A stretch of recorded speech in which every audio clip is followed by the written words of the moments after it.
আমি বিশ্বাস করি আসলে যারা খেলাধুলা করেন তারা শারীরিকভাবে মানসিকভাবে সুস্থতা যেমন একটা বিষয় থাকে, একইভাবে কিন্তু মাদক বা এরকম যে নেগেটিভ বিষয়গুলো আছে সেখান থেকে দূরে সরে রাখার জন্য কিন্তু ক্রীড়া একটা খুব গুরুত্বপূর্ণ ভূমিকা পালন করে। আমরা জেলাতে যেমন দেখেছি যে ডিসি গোল্ড কাপ ফুটবল টুর্নামেন্টের আয়োজন হয়েছে, এর ধারাবাহিকতায় আমার মনে হচ্ছে চাঁদপুরে একটা ফুটবলের গণজোয়ার তৈরি হয়েছে। আমরা পার্শ্ববর্তী একটি উপজেলায় কচুয়াতে দেখেছি যে একটি ইউনো গোল্ড কাপ শুরু হয়েছে। আমাদের Faridganj gold cup football tournament শুরু হচ্ছে। তো বিষয়টা খুবই উৎসাহব্যঞ্জক। এবং আমি পার্সোনালি 1.5 বছর ফরিদগঞ্জে থেকে দেখেছি ফরিদগঞ্জের মানুষ খুবই ক্রীড়ামোদী। তারা ক্রীড়াকে একটা আবেগের জায়গা থেকে দেখেন, শুধুমাত্র খেলাধুলাই না। আমি দেখেছি যখন আমরা ডিসি গোল্ড কাপ টুর্নামেন্টে যখন রানার আপ হই, তখন কিন্তু আসলে যে আবেগ আমি সবার ভিতরে দেখেছি, এটা আসলে সত্যি হৃদয়ে ছুঁয়ে দেওয়ার মতো। তো আমার অনুরোধ থাকবে আসলে এই আবেগটাকে ধারাবাহিকভাবে আমরা আমাদের শক্তিতে পরিণত করে আমাদের ক্রীড়ার যে জায়গা আছে সেই জায়গায় আমরা জোরালোভাবে ফরিদগঞ্জকে জেলা এবং জাতীয় পর্যায়ে প্রতিনিধিত্ব করব।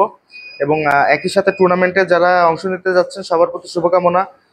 তো আসলেই আপনারা অনেক পরিশ্রম করেন এবং দেখা যায় যে এরকম যে সময়গুলি আছে আপনারা এরকম একটা টুর্নামেন্টের আয়োজন করছেন, এ সময় হয়তো বাসায় বসে রেস্ট নিতে পারতেন, বা আপনার যে পেশাগত জায়গা আছে সে জায়গায় একটু বেশি বিনিয়োগ করতে পারতেন সময়।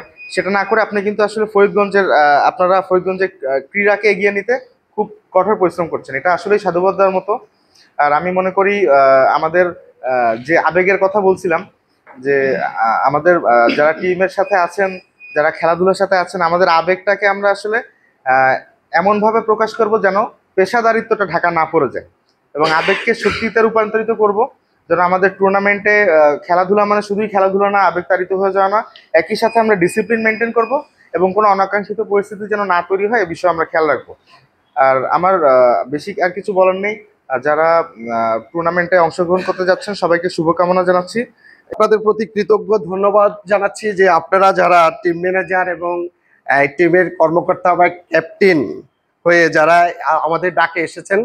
এটা আমাদের ফরিদগঞ্জের জন্য একটা ব্যতিক্রমী অনুষ্ঠান, যে একটা ফুটবল টুর্নামেন্টের অন্তত 1 সপ্তাহ আগে সেই টুর্নামেন্টের যে দল নির্ধারণ করা, টিম নির্ধারণ করা এবং ড্র অনুষ্ঠান, এটা ফরিদগঞ্জ অ্যাট ফার্স্ট। আমরা আগে যেটা করতাম যে ইউনিয়ন পর্যায়ে বিভিন্ন টুর্নামেন্ট বা উপজেলা পর্যায়ে টুর্নামেন্ট করতাম, সেটা আমরা ইউনো স্যারদের রুমে বসে চেয়ারম্যান সাহেবরা বসে একটা করতাম। কিন্তু আমরা এবার ডিসিশন নিয়েছি যে এই টুর্নামেন্টটা আমরা আনুষ্ঠানিকভাবে শুরু করব। জানি না শেষ পর্যন্ত আপনাদের সবার সহযোগী থাকলে আমরা সফল হব ইনশাল্লাহ, এটুকু কনফিডেন্স আছে। আর আমরা ফরিদগঞ্জ কোনো কিছু আয়োজন করে পিছাই না। ঠিক আছে, তো আজকের প্রধান অতিথি মহোদয়কে আবারও ধন্যবাদ জানাচ্ছি, আপনাদেরকে ধন্যবাদ জানাচ্ছি। বিশেষ করে এই অনুষ্ঠানে যারা আমাদেরকে উপস্থিত থেকে আমাদেরকে আরো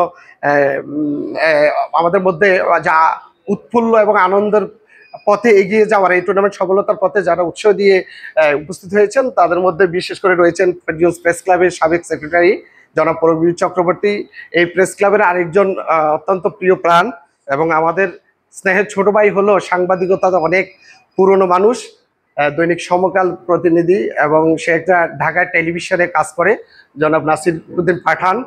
এবং রয়েছেন আমাদের এইখানের প্রেস ক্লাবের গাজী মমিন, রুহুল আমিন স্বপন, মামুন, জসিম সহ, এবং সর্বোপরি আমাদের টুর্নামেন্টের যারা এই অফিসিয়াল হিসেবে কাজ করে এই টুর্নামেন্টকে সফল করবেন জনাব জহির গাজী, এবং রয়েছেন এই টুর্নামেন্ট পরিচালনা কমিটির সম্মানিত সদস্য সচিব জনাব আনোয়ার হোসেন, এবং সম্মানিত যুগ্ম আহ্বায়ক জিয়াউর রহমান, এবং সম্মানিত সদস্য সাদ্দাম হোসেন, শামীম,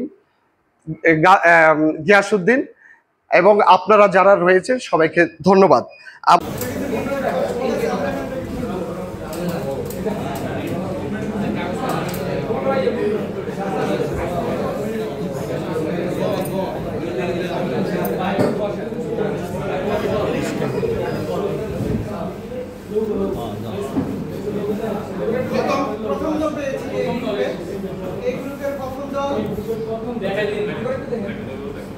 Team Dominator.